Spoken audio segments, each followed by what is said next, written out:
नमस्कार, मैं हूं आपका दोस्त अतुल सिंघल। स्वागत है आपका हमारे खास कार्यक्रम नमो इम्पैक्ट में। दोस्तों, आज हम बात करेंगे संसद की और साथ में हम बात करेंगे जो विपक्ष ने एक नया गठबंधन बनाया है, उसका नाम दिया है इंडिया, INDIA। और हमारे साथ हैं राज्यसभा सांसद श्री नरेश बंसल जी। बहुत बहुत स्वागत है सर आपका हमारे कार्यक्रम में। नमस्कार। देखिए, आमतौर पर कहा जाता है कि संसद की बैठकें कम हो रही हैं, विपक्ष हमेशा शिकायत करता है, लेकिन इस बार हमने देखा है कि अब संसद चल नहीं पा रहा है और ये एक तरीके से प्रचलन सा हो गया कि संसद के जो शुरुआती सत्र होते हैं या शुरुआती दिनों शोर शराबे हंगामे में उनको खत्म कर दिया जाता है। इसके पीछे क्या कारण देखते हैं आप? इसके पीछे सबसे बड़ा कारण है विपक्ष की हताशा, निराशा। विपक्ष मुद्दा उठाता है लेकिन बहस में भाग नहीं लेना चाहता और उसको लेकर सदन को निरंतर बाधित करता है। यही सब देखने में आ रहा है। विपक्ष के इसके कारण से कोई चर्चा हो नहीं पाती और सदन बाधित होता है, कोई कामकाज हो नहीं पाता। जनहित के बहुत सारे मामले, बहुत सारे बिल पेंडिंग रह जाते हैं। हम विपक्ष को बराबर आग्रह कर रहे हैं, आह्वान कर रहे हैं कि वो चर्चा में भाग लें। उनके जो भी विषय हैं उनका सम्यक उत्तर दिया जाएगा, लेकिन वो चर्चा में भाग तो लें, पर वो चर्चा से भागते हैं। बंसल साहब, एक विषय और है, जैसे राज्यसभा को कहा जाता है कि ये संसद का ऊपरी सदन है और बुद्धिजीवी वर्ग के लोग इसमें आते हैं ज़्यादातर, और जिस तरीके से राज्यसभा को भी बाधित किया जा रहा है, संजय सिंह को पूरे सत्र के लिए निलंबित कर दिया गया और शोर शराबा और आरोप यह था कि बहस वो सभापति से कर रहे थे। इसको आप किस प्रकार से देखते हैं? निश्चित रूप से ये उच्च सदन है, इसकी एक गरिमा है। उस गरिमा को रखते हुए एक शांतिपूर्ण माहौल में एक उच्च स्तर की डिबेट किसी भी विषय पर इस सदन में होनी चाहिए।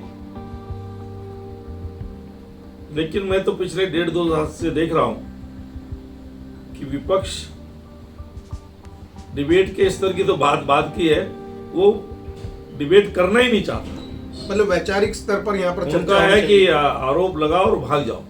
हाँ, मैं समझ गया। आप ये कहना चाहते हैं कि वैचारिक स्तर पर चर्चा होनी चाहिए, जो इसका हाँ। एक मूल भावना है इस सदन की, जो हम राज्यसभा की बात कर रहे हैं। और वहाँ पर जिस तरीके से शोर शराबा किया जाता है और पूरे सत्र के लिए निलंबित करना पड़ गया, ये अपने आप में एक दुर्भाग्यपूर्ण स्थिति हो सकती है।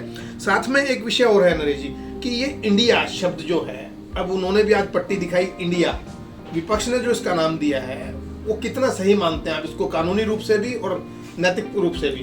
देखिए, कानून का तो मैं जानकार नहीं हूँ। कानूनी रूप से कानून के लोग इस पर जरूर विचार कर रहे होंगे, लेकिन एक आम नागरिक के रूप में, एक सांसद के रूप में भी कह सकता हूँ कि ये लोगों की आंख में धूल झोंकने का काम है।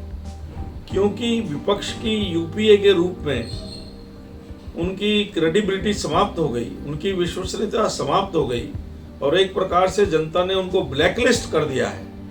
तो जब कोई फर्म ब्लैकलिस्ट हो जाती है तो अपना नाम बदल कर आती है, छद्म चेहरा लेकर के आती है, और इन्होंने भी इस प्रकार से छद्म चेहरा इस नाम का लेने का प्रयास किया है।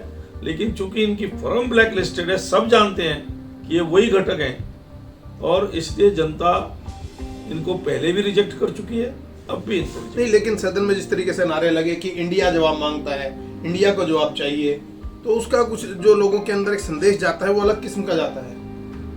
लोगों के अंदर जो उसका संदेश जा रहा है वो यही जा रहा है कि इंडिया नाम रख के इन्होंने छद्म चेहरा लगाया है। एक चेहरे पर कई चेहरे लगा लेते हैं लोग और उस चेहरे को बेनकाब करने का काम ये जनता करेगी। कुछ ऐसा भी चल रहा है कि बीजेपी के जो लोग हैं वो अब जहां जहां इंडिया लिखा है उसकी जगह भारत शब्द का इस्तेमाल करेंगे। हम तो पहले से ही भारत का शब्द का इस्तेमाल करते हैं। मैंने तो 5 बार 0 आवर लगाया है। इंडिया दैट इज भारत के उसमें की कॉन्स्टिट्यूशन से इंडिया ये शब्द हटना चाहिए, गुलामी की मानसिकता का शब्द है। लेकिन दुर्भाग्य ये है कि विपक्ष ने सदन ही नहीं चलने दिया। मेरा 0 आवर उस पर हुआ नहीं, एक्सेप्ट होने के बाद भी।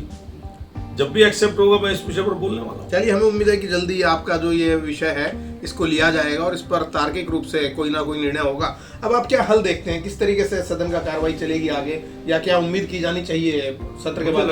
विपक्ष के पास कोई मुद्दा नहीं है और विपक्ष एक ही उधेड़ बुन में लगा है कि किसी तरह से सब एक हों, वो एक भी नहीं हो पा रहे हैं और इस प्रकार के कारनामे करके एक दूसरे को टेस्ट कर रहे हैं। अब देखना किस तरह से पता लग जाएगा विपक्ष की क्या है। बहुत बहुत धन्यवाद हमसे बात करने के लिए श्री नरेश बंसल, जो राज्यसभा के सांसद हैं, ऊपरी सदन हैं, उत्तराखंड से आते हैं। उनका ये कहना है कि ऐसा मुश्किल दिखाई देता है कि सही प्रकार से विपक्ष सदन को आने वाले दिनों में भी चलने देगा, क्योंकि वो मुद्दा विहीन है और उसका एकमात्र मकसद हंगामा करके लोगों का ध्यान भटकाने का है। कार्यक्रम नमो इम्पैक्ट में आज इतना ही। अगले कार्यक्रम में फिर मिलेंगे, तब तक के लिए दीजिएगा इजाजत। नमस्कार। नमस्कार।